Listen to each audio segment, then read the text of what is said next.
এই ভিডিওতে আমরা চতুর্থ শ্রেণী দ্বিতীয় পর্যায়ক্রমিক মূল্যায়নের পরিবেশে 2 নম্বর স্কুলের প্রশ্ন উত্তরগুলো আলোচনা করব। একের ক হবে ছায়া গঠিত হয় কারণ আলো সরলরেখায় চলে। খ শীতকালে রাতের দৈর্ঘ্য বড় হয়। গ চাঁদের নিজের আলো নেই।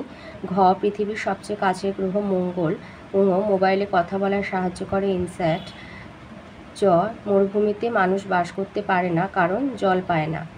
দুইয়ের দিয়েছে অমিল শব্দটি কেটে দাও। ক এখানে অমিল হবে বাঘ, খতে হবে টিউবওয়েল, গতে পাথর, ঘতে বাঁশপাতা, ঙতে হবে কোদাল, চতে হবে দার্জিলিং। তিনে আছে শূন্যস্থান পূরণ।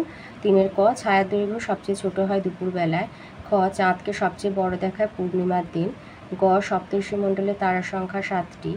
ঘ সবচেয়ে বড় গ্রহ বৃহস্পতি। ঙ মানুষ পাখিদের পোষ মানিয়েছিল ডিম ও মাংস খাওয়ার জন্য।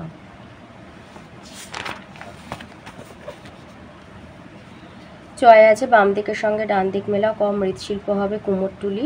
খ লাল মাটির দেশ হবে বীরভূম। গ খাঁচার ভিতর অচিন পাখি লোকগান। গম্ভীরা হবে মালদা। গ্রাসনালীর শেষ অংশ হবে পাকস্থলী। তোরসা হবে নদী। তো এই ছিল আজকের আমাদের চতুর্থ শ্রেণী দ্বিতীয় পর্যায়ক্রমিক মূল্যায়নের পরিবেশের 2 নম্বর স্কুলের প্রশ্নের উত্তর।